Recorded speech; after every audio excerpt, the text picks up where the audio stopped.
आदरणीय मेरे प्रिय दोस्तों और भक्तों, आज आपके समक्ष श्री भक्तमाल से श्री मायादर्श मार्कंडेय जी का यह वृतांत आपके समक्ष रखने जा रहा हूँ। दोस्तों, उम्मीद करता हूँ कि यह वृतांत आपको अच्छा लगेगा। दोस्तों, श्री भक्तमाल के इस वृतांत को 100% सत्य मानते हुए दुनिया में श्री भक्तमाल पर इतना अखंड विश्वास है, लोगों का इतनी सच्ची कथाएं जिनका होना स्वाभाविक था, स्वाभाविक हुआ और लेश मात्र भी इसमें किसी को शक शुबा नहीं होता। दोस्तों, मार्कंडेय जी के इस पुराण को लगभग 7-8 मिनट में समाप्त हो जाएगा। उम्मीद करता हूँ कि आप बने रहेंगे इस वृतांत के अंत तक। तो दोस्तों, आइए बिना समय गवाए इस वृतांत को शुरू करते हैं। दोस्तों, मार्कंडेय मुनि महर्षि मृकंडू के पुत्र थे। ये भृगुकुल में पैदा हुए थे। यज्ञोपवीत संस्कार हो जाने पर ये ब्रह्मचर्य व्रत को धारण करके वेद अध्ययन करने लग गए थे और वेद पारंगत होकर तप और स्वाध्याय में लग गए। ये ब्रह्मचारी वेश में रहकर अग्नि, सूर्य, गुरु, ब्राह्मण और आत्मा में श्री हरि का पूजन करने लगे। वे प्रातःकाल और सायंकाल भिक्षा मांग कर लाते थे और गुरु को अर्पण करते थे और गुरुजी की आज्ञा मिलने पर मौन होकर एक समय भोजन करा करते थे। गुरु की आज्ञा नहीं मिलने पर ये किसी दिन निराहार ही रह जाते थे। इस प्रकार मार्कंडेय मुनि ने 10 करोड़ वर्ष पर्यंत श्री हरि की आराधना करके दुर्जेय काल को जीत लिया। उनके इस प्रकार मृत्यु को जीत लेने पर ब्रह्मा, शिव, भृगु, दक्ष और नारद आदि को बहुत ही आश्चर्य हुआ। इस प्रकार की निष्ठा, ब्रह्मचर्य व्रत धारण करके तथा इंद्रिय जय के द्वारा अंतःकरण को राग आदि दोषों से रहित करके भगवान अधोषज का ध्यान लगाते हुए मुनि को 6 मनवंतर यानी के 1704 युगों की चौकड़ी। 1704 युग कितने होते हैं दोस्तों? हम और आप तो हिसाब भी नहीं लगा सकते। ध्यान करते हुए मुनि को 6 मनवंतर का काल बीत गया। वैवस्वत नामक 7वें मनवंतर में इस मनवंतर के पुरंदर नामक इंद्र ने इस भय से कि कहीं मेरे पद को ये छीन ना लें, इनके तप में विघ्न करने का निश्चय कर लिया। संकल्प ले लिया कि अगर मेरी अपनी गद्दी छिन गई तो फिर क्या होगा। इंद्र ने इन्हें तप से डिगाने के लिए गंधर्व, अप्सरा, कामदेव, वसंत ऋतु, मलयानिल तथा लोभ और मद को भेजा। ये लोग हिमालय के उत्तर की ओर पुष्पभद्रा नदी के तट पर अवस्थित मुनि मार्कंडेय के आश्रम में पहुंचे और सब लोग मिलकर मुनि के ध्यान को भंग करने की चेष्टा करने लगे, परंतु इन सब के प्रयत्न भागहीन के उद्योग की भांति सर्वथा निष्फल हो गए और ये सब उन तेजस्वी मुनि के तेज से जलने लगे। अंततः जिस प्रकार किसी विषधर सर्प को छेड़कर बालक भय से पीछे हट जाते हैं, उसी प्रकार ये इंद्र दूत निराश होकर वहां से लौट गए। इंद्र उन सभी को हतप्रभ एवं मलान मुख देखकर तथा उनसे उन महर्षि का प्रभाव सुनकर परम विस्मित हो गए। ऋषि के तप से प्रसन्न होकर भगवान श्री हरि उन पर अनुग्रह करने के निमित्त नर नारायण के रूप में उनके सामने प्रकट हो गए।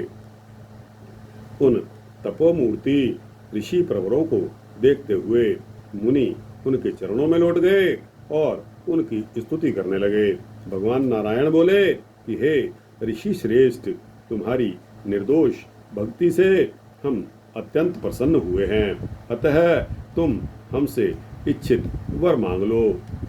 ऋषि बोले, भगवान, आपने कृपा करके मुझे अपने सुर मुनि दुर्लभ दर्शन से कृतार्थ किया। इससे बढ़कर मैं कौन सा वर आपसे मांगूं? तथापि मेरी इच्छा है कि जिस आपकी माया से यह सत वस्तु भेद युक्त प्रतीत होती है, उस माया को मैं देखना चाहता हूँ। नर नारायण तथास्तु कहकर बद्रिकाश्रम को चले गए। इधर ऋषि यह सोचते हुए कि उस माया का दर्शन मुझे कब होगा, अपने आश्रम में ही रहकर अग्नि, सूर्य, चंद्रमा, जल, भूमि, वायु, आकाश और आत्मा में तथा अन्यत्र सब जगह सर्वव्यापी श्री हरि का ध्यान करते हुए मानसिक उपचारों से उनका पूजन करने लगे।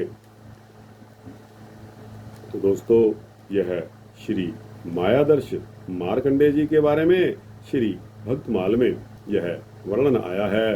आपको यह वर्णन कैसा लगा? अच्छा लगा हो तो इसको लाइक और शेयर करते हुए अपने दोस्तों, भक्तों, मित्रों, जिज्ञासुओं तक पहुंचाना। दोस्तों, सायंकाल का समय है।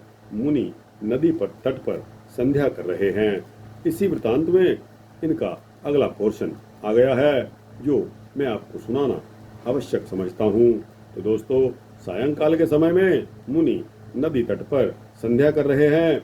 इतने में क्या देखते हैं कि अकस्मात वायु बड़े जोरों से चलने लगी। उस प्रचंड वायु के साथ ही आकाश में भयानक मेघ घुमड़ आए और उनमें बिजली की चमक के साथ कड़कड़ाहट शब्द होने लगे। देखते देखते मूसलाधार वृष्टि शुरू हो गई।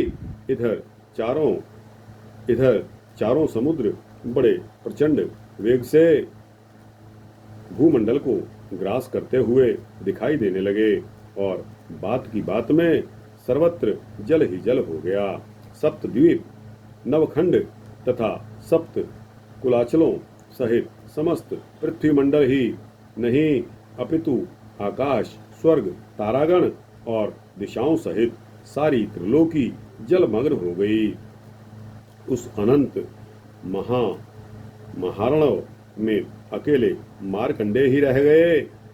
वे जटाओं को बिखेर कर बावले और अंधे के समान इधर उधर भटकने लगे। बड़े बड़े मगर यानी के मगरमच्छ उनकी देह को नोचने लगे और वायु के प्रबल झकोरों एवं उत्ताल तरंगों के थपेड़ों से उनका शरीर जर्जर हो गया। इधर भूख प्यास भी उन्हें सताने लगी। सर्वत्र घोर अंधकार छा जाने के कारण उन्हें कुछ नहीं सूझ रहा था। उन्हें कभी शोक होता, कभी मोह होता, कभी सुख की अनुभूति होती और कभी मृत्यु के समान कष्ट होता। इस प्रकार विष्णु की माया से मोहित हुए मुनि को उस समुद्र में भ्रमण करते एक शंख वर्ष बीत गए। दोस्तों, एक शंख में कितनी जीरो लगती हैं, आज की जनरेशन को इतना भी नहीं मालूम। दोस्तों, हमने तो मार खाई है और हमारे गणित के टीचर इस तरह के ब्लैक बोर्ड पर चौक से सवाल करवाया करते थे। एक एक छात्र को बुलवाकर और डंडा हाथ में लेकर करवाया करते थे। तो दोस्तों, थोड़ा बहुत ज्ञान हमारी मेमोरी में शेष रह गया है। तो दोस्तों, एक शंख वर्ष बीत गए। इस बीच में उस महान जलराशि के किसी कोने में पृथ्वी का कुछ भाग दिखलाई देने लगा और उस पर फलों और पत्तों से लदा हुआ वट यानी कि बरगद का एक छोटा सा पौधा उनको दिखाई दिया। साथ ही उसके ईशान कोण की शाखा के एक पर्णपुट यानी कि दोने में सोया हुआ एक तेजस्वी बालक दिख पड़ा। उसके प्रकाश से सभी दिशाएं आलोकित हो उठी। उसका मरकत मणि के सदृश श्याम वर्ण शोभायमान मुख कमल, शंख के समान बल पड़ी हुई ग्रीवा, विशाल वक्षस्थल, सुंदर नासिका और धनुष के समान भौहें मन को मोह लेती थी। उसके दोनों कानों में दाड़िम के फूल खोसे हुए थे। वह अपने सुंदर हाथों से अपना चरण पकड़कर उसका अंगूठा चूस रहा था। उस मनोहर मूर्ति बालक को देखकर मुनि को यानी कि मार्कंडेय मुनि को बहुत ही आश्चर्य हुआ।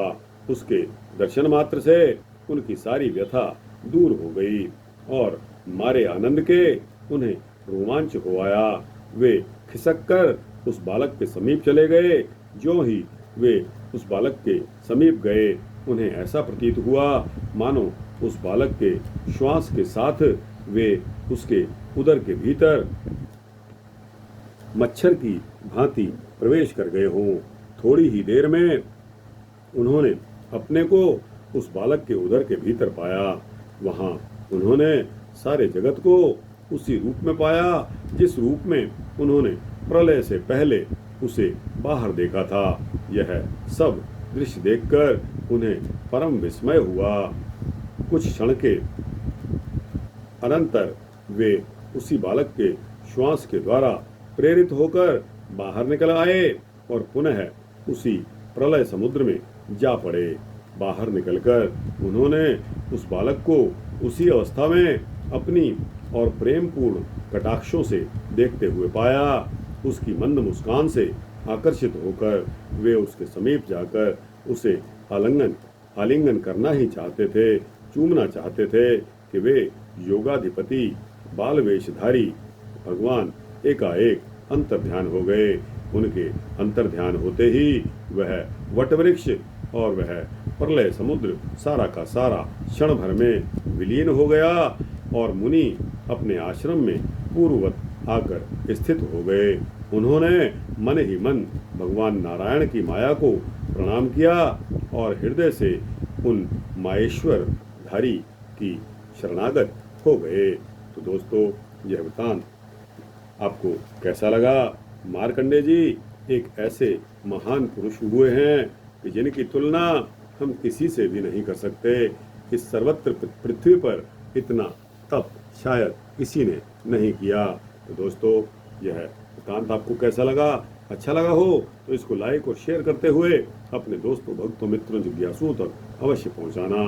दोस्तों, कमेंट सेक्शन में अपनी राय अवश्य देना और इस चैनल को सब्सक्राइब कर देंगे तो आपको इसी तरह के सूक्ष्म भक्ति वृत्तांत मिलते रहेंगे।